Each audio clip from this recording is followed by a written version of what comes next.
서울대에서 제일 인기 있는 교양 과목이 뭐일 것 같아요? 수학이랍니다. 수학하면 지긋지긋할 것 같은데 그렇죠? 네. 고등학교 때 하도 해서 수학을 아이들이 몰리는 이유가 뭐겠어요? 대다수가 네. 반수를 하겠다고 수학을 합니다. 그중에 7, 80%가 공대와 자연대라고 합니다. 의대 가려고요? 그렇죠. 와.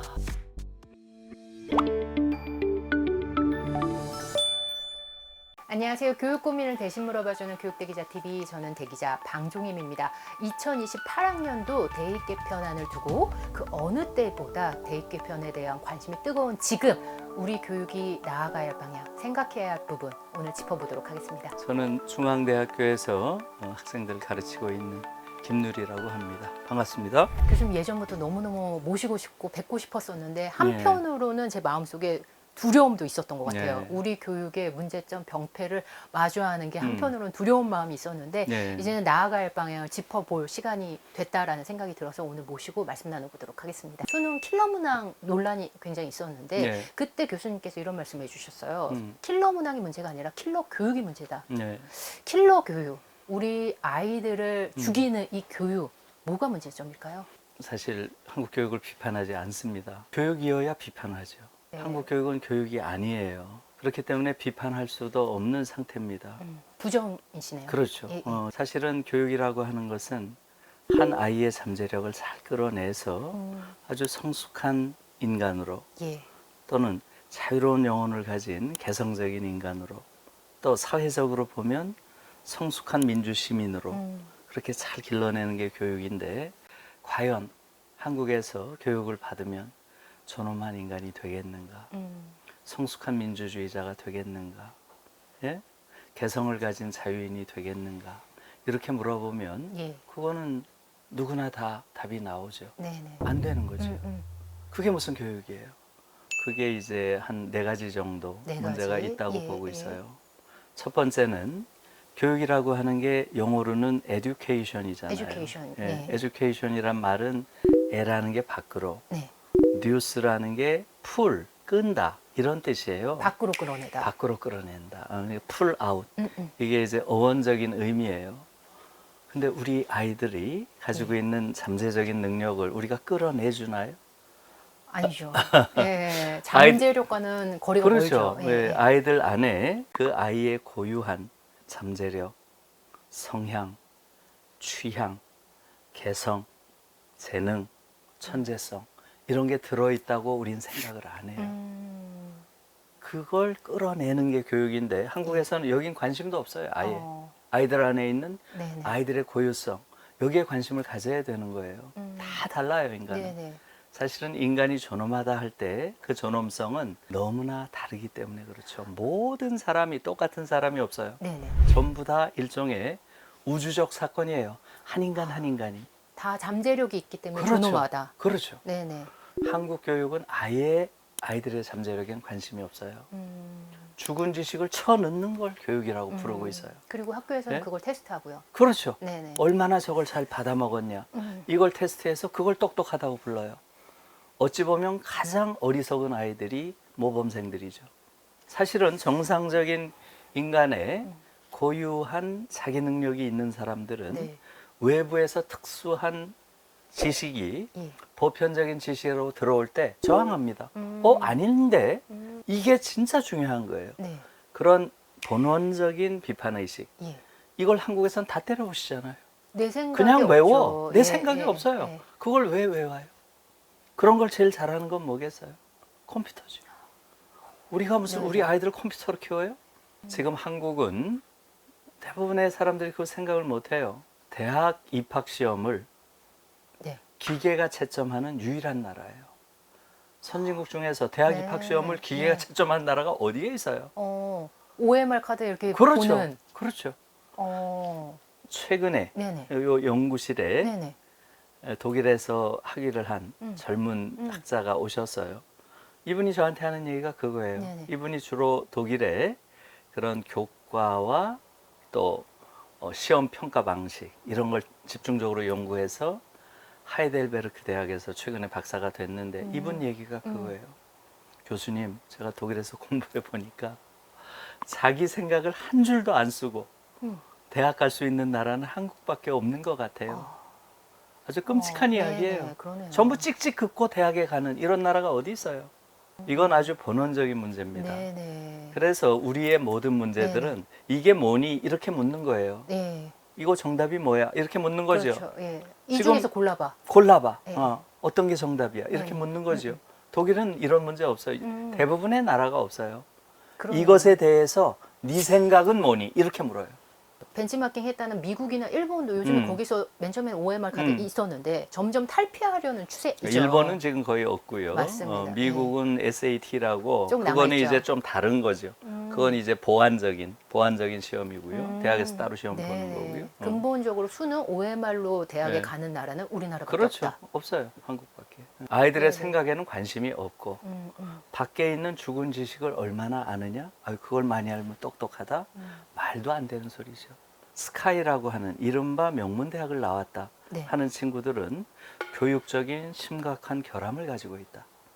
오, 오히려 네. 훈육에 익숙한 아이들이다. 네. 훈련에 익숙하고. 훈련에 익숙하고. 예. 그들이 가지고 있는 장점은 지적인 민활성이 아니라 성실성. 네, 네. 성실성은 인정해요. 그러나 그들이 지적으로 민활하고 똑똑하다? 천만의 말씀이죠. 이게 이제 첫 번째 문제예요. 네네. 한국 교육에. 네. 다시 말하면 교육이라고 하는 것은 한 개인이 가지고 있는 고유한 잠재력을 잠재력. 끌어내는 것인데 한국 교육은 반교육이다.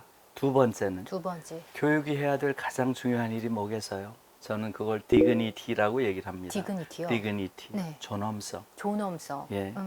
교육을 통해서 꼭 길러줘야 될 것은 존엄에 대한 감수성을 키우는 거예요.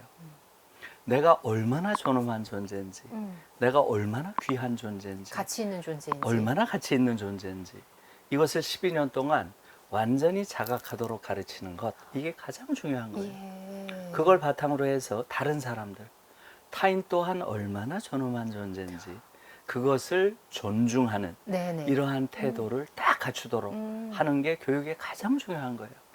이것이 네네. 가장 중요한 것인데 지금 한국 교육 한번 보세요. 다른 친구들 경쟁자죠. 자기 자신은. 패배자죠. 그렇죠. 예. 예, 예. 그러니까 1등만이 살아남으니까. 그렇죠. 예. 한국 교육을 12년 동안 받으면 네. 완전히 존엄 감수성을 상실해 버려요. 네. 그래서 자신을 하찮은 존재로 여기거나 혹은 한국 교육에 잘 적응한 아이들은 자신을 과대망상적으로 생각하는 나르시시스트가 돼요. 참 아이러니한 것은 거기서 승자로 우리가 인정받는 서울대생 1등조차도 근데 본인이 존엄하다고 생각 못하는 것 같아요. 그렇죠. 안타깝죠. 그렇죠. 1등조차도? 그것만이 아니죠. 예, 예. 패배자는 당연하고. 예. 예, 예. 그러니까 서울대 소위 스카이를 나왔다. 네. 한국에서 한국 교육의 비교적 승자들이다 승자들. 하는 예, 예. 그러한 사람들 안에서 저 사람은 참 기품이 있고 존엄하구나. 디그니티를 가졌구나. 예. 이런 사람 본 적 있어요? 못 본 것 같아요. 서너 달 됐네요. 네네. 서울대에서 강연을 한 적이 있어요. 예. 그 강연이 끝나고 서울대 기초교육원장이라고 하는 분과 제가 그 긴 이야기를 나눴는데 네. 그분 말씀이 충격적이에요. 네네. 서울대에서 제일 인기 있는 교양 과목이 뭐일 것 같아요? 예, A+ 잘 나오는 과목. 수학이랍니다. 수학이요? 예, 제가 그걸 듣고 너무 놀랐어요. 수학이요? 수학하면 지긋지긋할 것 같은데, 그렇죠? 예. 고등학교 때 하도 해서 잘해서 그런가요? 수학을 가장 그렇게 아이들이 몰리는 이유가 뭐겠어요? 대다수가 예. 반수를 하겠다고 수학을 한답니다. 너무나 놀랐어요. 너무 충격적이네요. 네, 너무 충격적이에요. 매년 500명 이상의 아이들이 예, 예. 자퇴를 한다고 하고요. 맞습니다. 네. 예, 예. 그 중에 7, 80%가 의대 공대와 자연대라고 합니다. 의대 가려고요? 그렇죠. 와. 저는 당연히 예, 예. 내가 서울 공대생이면 내가 앞으로 아주 훌륭한 엔지니어가 돼야지. 네, 네, 네. 공학자가 돼야지. 또는 내가 자연대를 다닌다면 내가 앞으로 위대한 과학자가 될 거야. 교수가 돼야지. 과학자가 된다고 네, 그렇게 네. 생각을 할 것 같은데 아니라는 거예요. 의사가 되는데 패배한 자라고 자기를 인식한다는 거예요. 이게 믿어지세요? 정말 너무너무 충격적인 이야기예요. 그 얘기의 핵심은 네, 뭐냐 하면 의대에 당연히 쏠린다 이 정도가 아니고요. 네네. 한국 학생들이 얼마나 개성이 없고 얼마나 자아가 없고 네, 네. 얼마나 정체성이 약한 존재인지, 공부만 조금 한다는 아이들은 어떻게 전부 의사가 되겠다고 하는 그런 성향을 가질 수가 있어요. 그러니까 자기 존엄에 대한 네, 네. 기본적인 바탕이 없는 거예요. 저는 그것을 우리 아이들이 상실하고 있는 가장 심각한 것이다. 네. 그게 뭐겠어요? 와. 저는 그걸 시면, 내면의 우물이라고도 저는 그 네. 표현을 하는데요. 내면의 우물이 있어야 그 내면의 우물에 네. 자기 생각이 고이고, 이 고인 생각이 자기만의 고유한 개성이 되고 자아가 되고 정체성이 되는데 이게 없어요, 우리 아이들은. 그러니까 그냥 똑같은 인간들이에요. 근데 너무 더 너무- 안타까운 건 네. 그 친구들이 점점 내려오는 것 음. 같아요. 지금은 초등에서도 의사, 그러니까요. 네. 유치원도 의사. 그러니까 이제 그런 것들이 예. 저는 또 다른 한편으로는 네네. 기본적인 독서의 부족과도 독서의 부족. 예. 관계가 아, 있다고 예, 봐요. 예. 네. 독일 같은 경우는 어마어마하게 애들이 읽습니다. 늘 읽고 있고요. 우리 아이들은 책 한 권 제대로 읽은 아이들이 없어요. 세 번째는 뭐겠어요? 이러한 두 가지, 예. education과 dignity 어. 원칙에 따라서 예. 예? 개인적인 수준에서는 아주 개성적이고 창의적인 그런 자유인을 길러내야 되는 거예요. 유일무이한 네. 그런 아이들이 있냐고요, 한국에. 지금 한국에서 12년 동안 교육을 받으면 정말 연탄 공장에서 찍어내듯이 똑같은 아이들이에요. 걔들의 유일한 분별점은 뭐예요? 영어 몇 점, 수학 몇 점. 맞박에 그거 달고 나오는 거예요. 스펙이요. 그게 무슨 교육이에요? 네 번째. 네 번째. 어떻게 보면 네 번째가 제일 중요하죠. 네. 성숙한 민주주의자를 길러야 되는 거예요. 아, 교육을. 네. 지금 한국 사회가 너무나 많은 문제를 가지고 있죠. 그렇죠? 한국 사회 문제는 뭐 너무나 많아서 너무 많아서 열거하기가 지금 일일이 어렵죠. 열거하기가 예, 어렵죠. 왜 그렇겠어요? 이렇게 민주주의를 이루었는데 그러네요. 한국 사회 왜 이렇게 문제가 많겠어요? 성숙하지 못하기 때문에. 그렇죠. 민주주의자 없는 민주주의예요. 네네. 한국 민주주의는. 예. 민주주의자를 길러냈어야 되는데 예. 성숙한 민주주의자를 한국 교육은 기를 수가 없다는 거예요. 음. 한국 교육을 받으면 받을수록 음. 성숙한 민주주의자와 멀어지고요. 오히려 잠재적인 파시스트가 돼요. 지금 한국인들 대다수가 파시스트가 많아요. 불행히도. 그런 파시스트가 뭐냐? 이렇게 비유를 하면 쉽게 이해하실 거예요. 네. 히틀러 파시즘이 가장 대표적인 파시즘이죠. 예. 그죠? 저희가 아는. 우리가 네, 알고 네, 네. 있는 히틀러는 이 세상을 우월하고 그렇지 않은 사람. 그렇죠. 네. 무한 경쟁이 펼쳐지는 예. 거대한 정글이라고 봤어요. 예. 정글의 원리는 다윈의 법칙이 지배한다 이렇게 본 거죠. 그러니까 적자 생존, 네, 네. 약육강식, 예. 자연 도태 어. 이런 자연의 원리가 인간 사회에도 그대로 적용된다 이렇게 본 거죠. 그러니까 어때요? 강자가 약자를 지배하는 게 자연의 당연하고, 이치고 당연한 자연의 이치고 우월한 자가 열등한 자를 지배하는 게 자연의 순리다. 예. 그러니까 우월한 게르만족이 저 열등한 유태족을 우리가 지배하고 학대하고 덜어 학살했기로서니 예. 그게 뭐 그렇게 잘못한 거야. 어. 이런 류의 논리를 내세운 거란 예. 말이에요. 맞습니다. 지금 한번 잘 생각해 보세요. 이런 파시즘의 핵심적인 원리가 여기 다 들어가 있죠. 네. 이 세상을 기본적으로 뭐로 봐요? 정글. 정글. 경쟁 사회. 무한히 경쟁하는 정글로 보죠. 예. 그게 첫 번째 원리예요. 네네. 모든 파시스트들은 이 세계를 경쟁의 정글로 봐요. 그렇죠. 두 번째는 우월한 자와 열등한 자를 계속 나눠요. 그러네요. 항상. 예. 이렇게 사람들이 있으면 항상 파시스트들은 누가 더 우월한지를 살펴요. 우월한 자와 열등한 자. 끊임없이 그걸 나누는 게 구분하고. 그렇죠. 파시스트의 전형적인 특성이에요. 세 번째는 함께 사는 게 아니에요. 우월한 자가 지배하는 걸 당연시해요. 그래서 이 파시즘의 아주 핵심적인 세 가지 원리가 경쟁, 네. 우열, 우열. 지배예요. 지배. 한국 교실 한번 보세요. 이 세 개가 있는 것 같아요. 그렇죠. 있는 정도가 아니죠. 이게 전부죠, 한국 교육에. 12년 동안 이런 교육을 받아봐요. 파시즘이 존재하는 교실이었네요. 그렇죠. 이러한 끔찍한 특성들을 네. 한국인들은 문제로 안 본다는 거예요.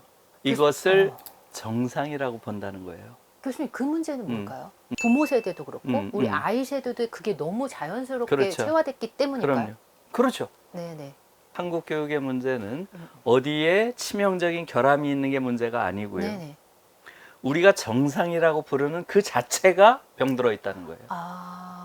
이걸 네네. 정상성의 병리성, 정상성의 병리성. 네, 이런 말을 많이 써요. 예. 그러니까 비유를 하자면 너무나 병든 사회에서 너무나 정상적으로 잘 살아. 그 인간은 정상인가요? 병든 자인가요? 병든 자죠. 근원적인 문제 제기를 하는 거예요. 네네. 한국 사회에서 정상이라고 부르는 바로 그것이 병들어 있다.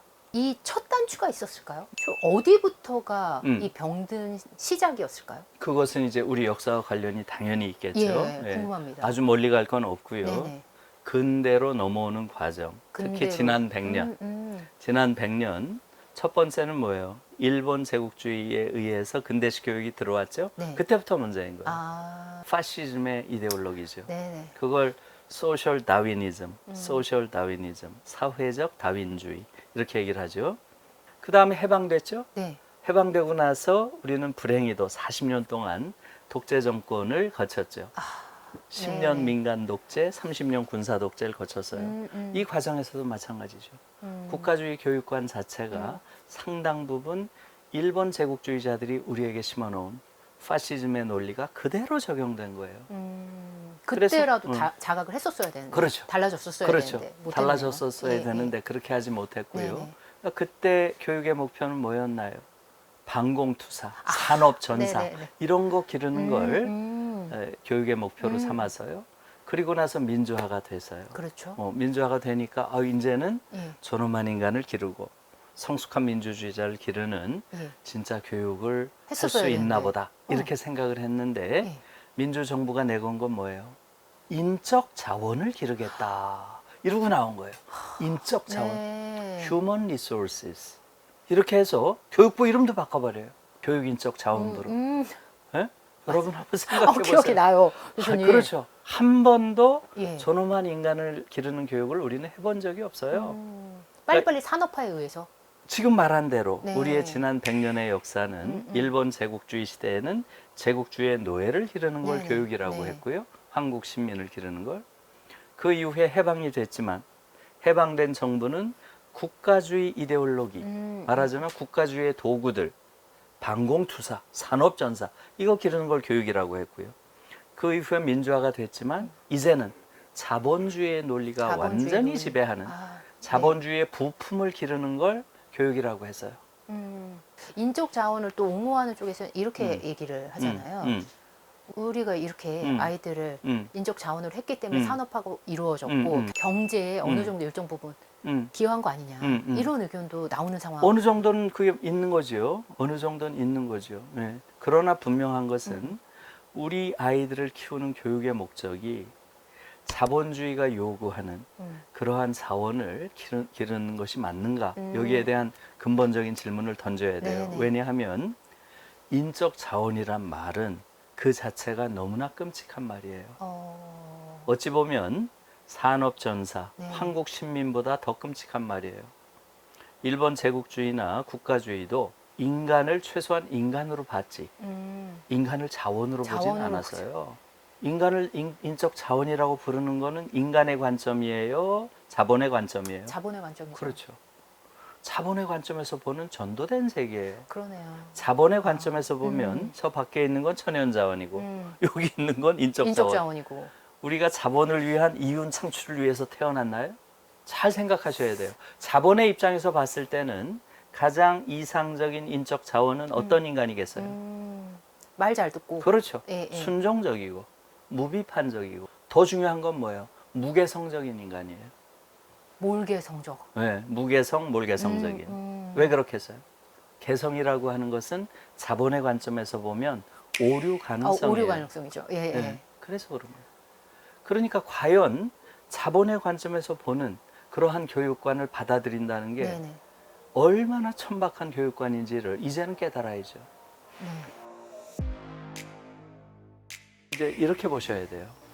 한국은 교육에 대한 국민들의 관심은 높은데 정부의 교육 정책 없고요. 대학 정책 아예 없습니다. 학문 정책도 없어요. 입시 정책만 있어요. 어떤 학문을 장기적으로 어떻게 지원해서 국가 발전과 연계시킬 것인지 없어요.